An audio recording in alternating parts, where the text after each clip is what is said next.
Designing knits. In the next few selections, you see how patterned knits are created based on carefully thought-out technical design plans. A specialized form of knit, referred to as jacquard, can be produced when needles are manipulated independently, as yarn and color are introduced. Fabricated on machines set up for a single or a double set of needles, this form of knit affords designers the freedom to create complex patterns and intricate motifs. During the planning phase, artistic talents merge with technical knowledge of how machines actually knit. Before imagination takes hold, questions that influence the design and use are asked first. What is the target market for this product and application? Will the fabric be used for outerwear, intimate apparel, sports, or casual wear? Will the garment be worn by women, men, juniors, or children? What kind of motifs might be appropriate for the audience and end use? Once the desired outcome has been identified, plans can begin for how the fabric will be produced. The first thing to consider is construction. How does the fabric need to be structured to perform well and present the right look? Does it need to be stable or stretch? Should it have texture or be smooth? The second factor to consider is the content of the fabric and what combinations of yarn or fiber types might be used to alter performance or effect.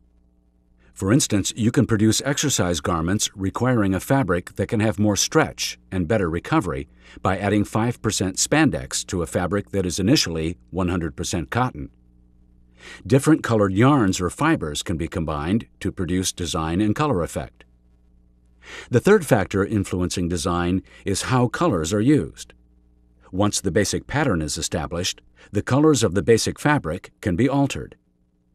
You can begin with fabric knit using yarns dyed different colors to create a pattern design. Or you can take a fabric knit with all natural cotton yarns and piece dye to whatever effect you want. Or you can create a design by knitting with two colors, for instance, using natural and black yarns, and then overdye to a particular pastel or medium color requested by the customer.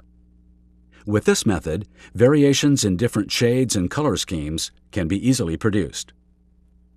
We mentioned that the fiber content of the yarns can be chosen to affect color. Because different fibers react differently to dye, there are variations you can intentionally produce. Fabric made up of different type fibers can be cross-dyed, so that each fiber becomes a different color. One dye is selected to color the cotton fiber. Another dye is selected to color a second type of fiber. The advantage to this approach?